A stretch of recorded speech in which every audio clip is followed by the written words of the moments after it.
नमस्कार. विचार करा, एका फूड ब्लॉगरसाठी सगळ्यात महत्त्वाचं काय असतं? अर्थातच जेवणाची चव आणि भूक. पण काय होईल जर त्याची भूकच कुणीतरी चोरून नेली तर?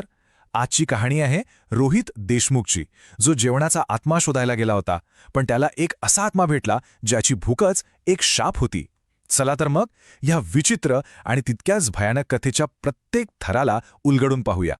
हे शब्द आहेत स्वतः रोहित देशमुखचे, आणि हे शब्दच आपल्याला सांगतात की त्याच्यासोबत काहीतरी भयंकर घडलं होतं. खाण्याचा आत्मा शोधणाऱ्या या माणसाला अशी कोणती चव चाखावी लागली जी त्याला आयुष्यभर विसरता येणार नव्हती. चला, त्याच्या ह्या प्रवासाची सुरुवात कुठून झाली ते पाहूया. ही गोष्ट सुरू होते एका पावसाळी रात्री. बाहेर धोधो पाऊस कोसळतोय, कोकण हायवेवरची एक सुनसान रात्र, आणि रोहित गाडी चालवून पुरता थकलेला, भुकेनं व्याकुळ झालेला. अशावेळी रस्त्याच्या कडेला त्याला एक मिणमिणता दिवा दिसला, एका जुन्या, नावगाव नसलेल्या ढाब्याचा. तो आत शिरला आणि जे दिसलं ते पाहून तो जागीच थबकला. समोर एक मातीची चूल होती आणि त्यावरचा तवा एकदम लाल भडक, जसा नुकताच विस्तवावरून काढलाय तसा. पण गंमत म्हणजे चुलीत ना आग होती ना साधे निखारे, काही म्हणजे काहीच नव्हतं. आता हे कमी होतं की काय म्हणून पुढचं दृश्य तर आणखीनच विचित्र होतं. त्या तापलेल्या तव्यावर एक भाकरी भाजत होती, चक्क आपोआप. कुणी फिरवणारं नाही, कुणी टाकणारं नाही, तरी ती भाकरी अगदी खरपूस भाजली जात होती. आता बोला, रोहितचा आता स्वतःच्या डोळ्यांवर विश्वासच बसत नव्हता. तेवढ्यात हिरवी साडी नेसलेली एक बाई आली. अगदी शांतपणे, एकही शब्द न बोलता तिने जेवणाचं ताट समोर ठेवलं. जेवण अप्रतिम होतं. चवीला तर काही तोडच नव्हती. पण खरी विचित्र गोष्ट तर पुढे होती. अर्धा तास उलटून गेला तरी ताटातलं जेवण, अगदी आमटीसुद्धा जशीच्या तशी वाफाळलेली होती. थंडी होण्याचं नावच घेत नव्हती. आता मात्र रोहितची भीतीनं गाळण उडाली. त्याने कसेबसे पैसे दिले आणि तिथून धूम ठोकली. पण तो बाहेर पडत असतानाच त्या बाईचा एक मंद, उदास आवाज त्याच्या कानात नाही, थेट मनात घुमला. पुन्हा याल ना? हा प्रश्न नव्हता, जणू काही एक अदृश्य पाश होता. तो आवाज त्याचा पाठलाग करतच राहिला. रोहित पुण्यात त्याच्या घरी तर परतला, पण तो ढाबा आणि ती रात्र त्याच्यासोबतच परत आली होती. त्याला वाटलं एक वाईट स्वप्न म्हणून तो हे विसरून जाईल. पण खरं तर त्याच्या आयुष्यातल्या सगळ्यात मोठ्या दुःस्वप्नाची ती फक्त सुरुवात होती. त्याच्यासोबत काहीतरी भयंकर घडायला लागलं. त्याची भूक पूर्णपणे नाहीशी झाली. म्हणजे विचार करा, एक फूड ब्लॉगर ज्याचं आयुष्यच चवीवर अवलंबून आहे, त्याला प्रत्येक पदार्थ मातीसारखा लागू लागला.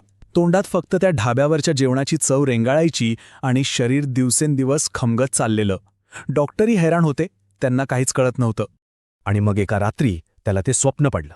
तो पुन्हा त्याच ढाब्यावर होता. भुकेनं जीव व्याकुळ झाला होता. समोर तीच बाई होती.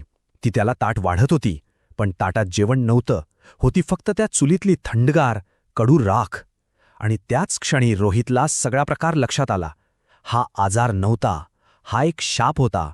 त्याची भूक कुणीतरी चोरली होती. आता त्याच्याकडे दुसरा कुठलाच मार्ग उरला नव्हता. त्याला जगायचं होतं.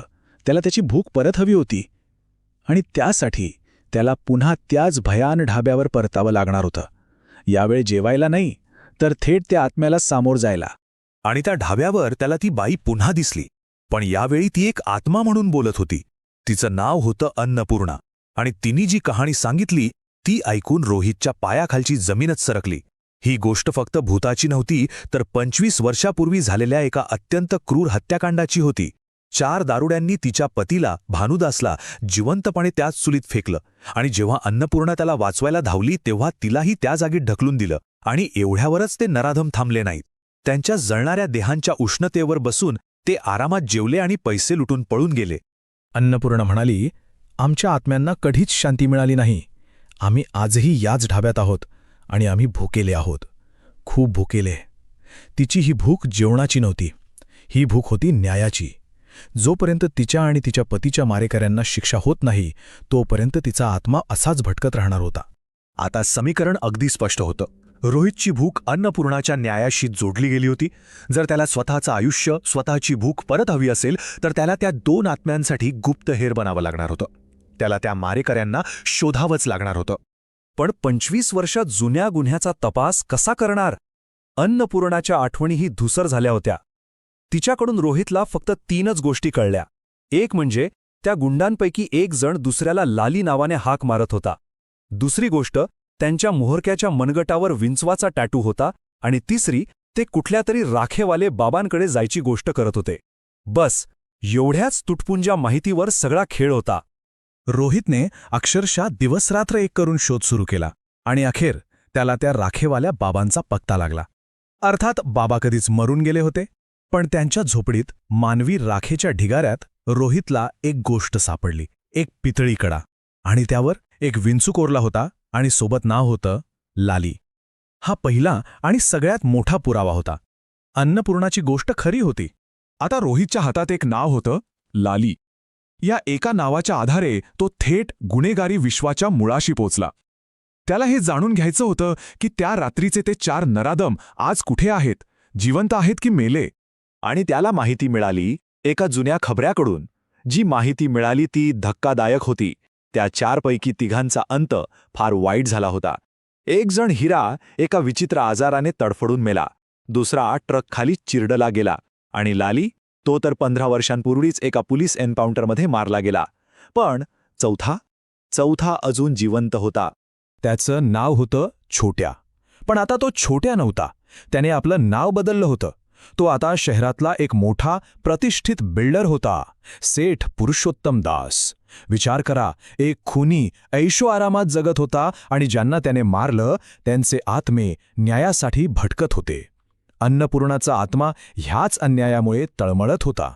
पण अन्नपूर्णाचा सूड अजून संपला नव्हता. तिनं रोहितला पुन्हा एकदा दृष्टांत दिला. एका हॉस्पिटलचा पत्ता, city hospital, room number 404. Rohit तिथे धावत पोचला आणि त्याला जे दिसलं ते चक्रावून टाकणारं होतं. त्या रूममध्ये सेठ पुरुषोत्तम दास ॲडमिट होता. आणि त्याला झालेला आजार काय होता माहितीये? एक रहस्यमय आजार, ज्यात रुग्णाची भूक पूर्णपणे मरते आणि तो काहीही न खाता खंगत जातो. अन्नपूर्णाचा शाप आधीच तिथे पोचला होता. आता ही गोष्ट तिच्या अंतिम टप्प्यावर येऊन पोचली होती. रोहित फक्त एक माध्यम नव्हता, तर तो आता एका अलौकिक न्यायाचा, एका अदृश्य सुडाचा एकमेव साक्षीदार होता. रोहितने हळूच त्या रूममध्ये डोकावून पाहिलं. आत बेडवर सेठ पुरुषोत्तम दासचा जिवंत सांगाडा पडला होता. आणि रूमच्या कोपऱ्यात शांतपणे उभी होती अन्नपूर्णाची आत्मा. ती फक्त त्याच्याकडे पाहत होती. तिच्या चेहऱ्यावर एक मंद, समाधानी हास्य आलं आणि त्याच क्षणी ती कायमची अदृश्य झाली. तिचा सूड पूर्ण झाला होता. तिला मुक्ती मिळाली होती. ज्या क्षणी सेठ पुरुषोत्तम दासने शेवटचा श्वास घेतला, त्याच क्षणी हजारो किलोमीटर दूर असलेल्या रोहितच्या पोटात भुकेची एक तीव्र कळ आली. त्याचा शाप तुटला होता. अन्नपूर्णाचा न्याय पूर्ण झाला होता आणि रोहितला त्याचं आयुष्य परत मिळालं होतं. ही घटना रोहितच्या आयुष्यात कायमची एक चव सोडून गेली. एक अशी चव जी त्याला पुन्हा कधीच अनुभवायची नव्हती. ही गोष्ट फक्त एका भूताची नाही, तर न्यायासाठी 25 वर्ष ताटकळलेल्या भुकेची आहे. आणि ही आपल्याला एका मोठ्या प्रश्नावर विचार करायला लावते. न्यायाचा शेवटचा घास कधीकधी मृत्यूपेक्षाही जास्त कडू असतो का?